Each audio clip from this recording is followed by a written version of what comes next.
Could you please describe your character sitting in the chair?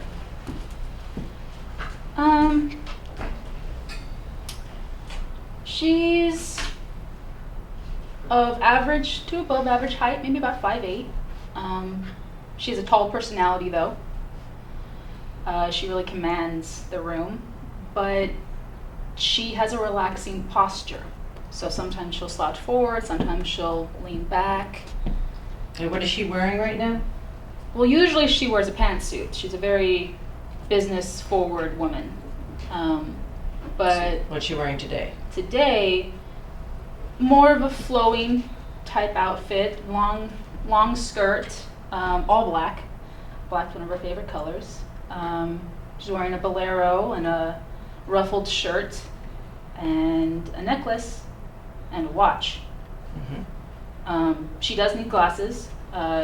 She does not wear contacts. Any rings? No rings. She's kind of a simple woman. Are her ears pierced? They are, but she's not wearing any today. And shoes? Heels, but not stiletto or pumps or anything. They're kind of muted and classy. Okay. Continue to visualize, and when you're ready, sit in the chair and transform.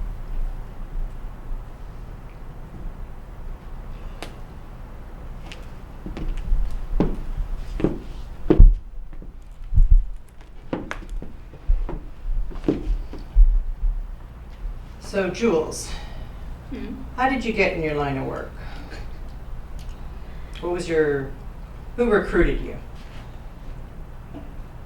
It's a really long story. I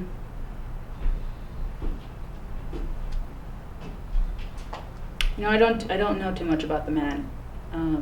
With my line of work, you keep things close to the chest. How old were you when you were recruited? 23. How many people have you killed?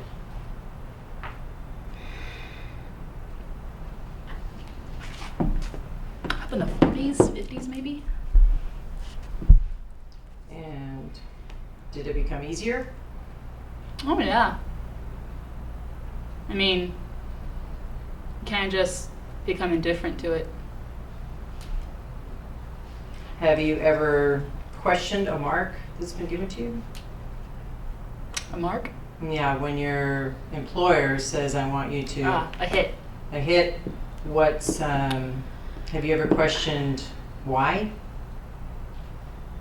No, just get the job done and get the pay. It's really what you can do in that job. Do you have a wife or a girlfriend? Boyfriend or husband? No, either's fine, but no, not for me.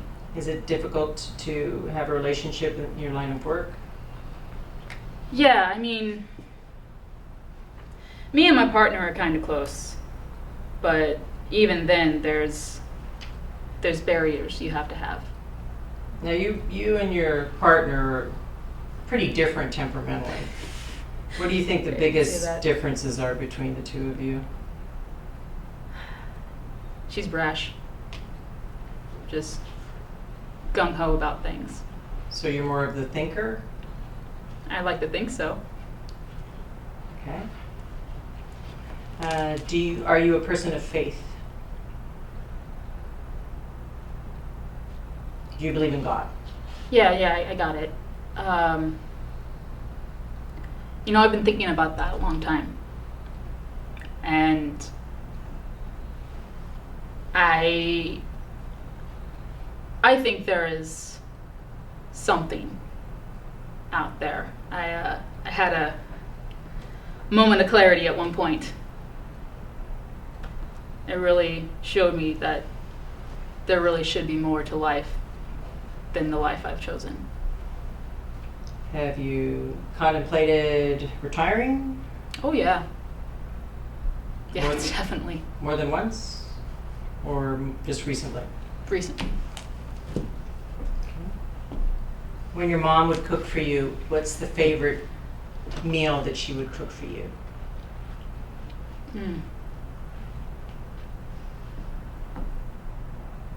You know, I'm a simple person. I like my oatmeal. Okay. With sugar or without? A teaspoon of brown sugar. Just enough. What's your greatest fear?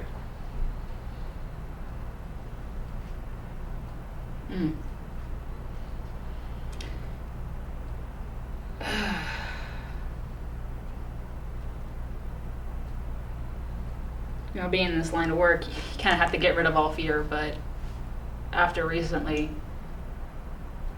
it's dying knowing that I'm just a blip on the map. It's scary. So do you believe in heaven or hell? Yeah, I do. And where do you think you're going to go? Well, a lot of the mainstream religions say if you repent, you have a good chance of going to the good place. But I guess I'll find out. How do you want to be remembered? I don't think I have a choice in that at this point. You know, I'd like to be remembered as a rational individual. You know, one who has intent. But okay. Thank you very much. Have your character sitting in the chair. Okay, well, white guy, 30s. I'd say 5'11", 6 feet. On the thinner side, but like a fit thin. You know, like not bulging biceps, but you can tell maybe he's cut under his suit. And tell me about the suit. Dark gray, kind of an athletic cut, with a blue undershirt, Oxford shoes. He's got his sunglasses hanging from his shirt collar like so. So no tie. No tie, no undershirt either. And a nice watch. I'm not a watch guy, so I don't really know, but it looks expensive. It looks like something that he would have had to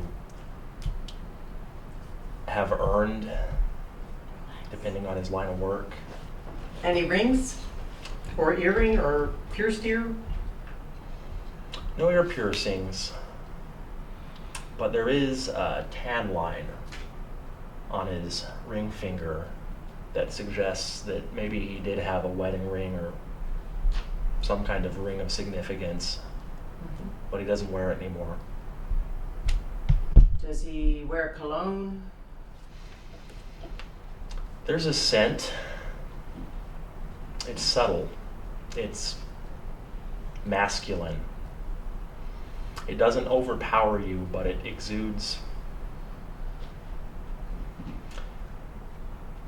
maybe like a tempered aggression. Okay. All right.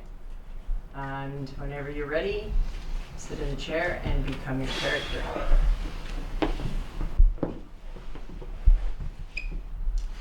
Thanks for being here, Tyler.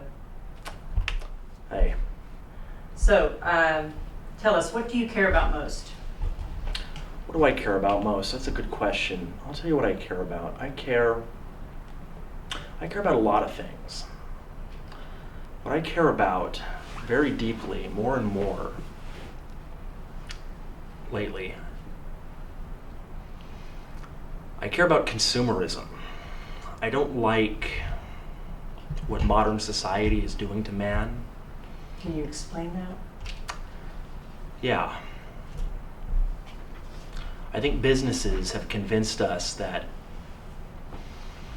we're worth what we can generate monetarily. You know, it's not about what's the qualities of our spirit, our soul. It's not about the internal character. It's how much profit can I generate for some fuckhead who works for the McDonald's board of directors or Walmart, Bank of America, Amazon. You know, how much revenue can I generate, right? We don't care anymore about, you know, what does man actually desire, right? I feel like we're losing that connection to ourselves. So speaking of connection to yourselves, what do you think defines a man in this modern world? What do I think defines a man in this modern world, or what do I think should define a man in this modern world? Because there's a difference. Yes, you're absolutely right. What do you think should define a man in the modern world? Independence, originality, courage, not just physical courage, but moral courage. The courage to do what he thinks is right, damn the circumstances, as I was, damn the consequences. Too many people are afraid. They live their lives as timid and feeble creatures that are concerned about what does my neighbor think of me when he sees me, drive off for work in the morning? Does he like my car? Does he think my suit is the right color? And I think that's bullshit. I think it's a waste of our time. I think it's a waste of what we were put here to do. Have you always been this outspoken? I've always been offbeat. I've always been the kind of guy that marches to the beat of my own drum. It's gotten me in trouble before. What kind of trouble? Well, how many schools did I go to? How many was I kicked out of for one? A lot. I don't think I could even count on my fingers. And I've had some run-ins with a lot. Nothing serious. I tend to do a good job of keeping a low profile in spite of my counterculture opinions. Okay. It's tough. We're living in a surveillance state, for lack of a better word. You never know who's listening when you pick up a phone, so you got to be careful. Do you have a favorite childhood memory? It's a good question. We moved around a lot when I was a child, so I didn't really have a stable or consistent social circle. But there was this one time, me and some of the guys decided to go joyriding in cars. I'm not claiming to be a saint or a moral paragon here, but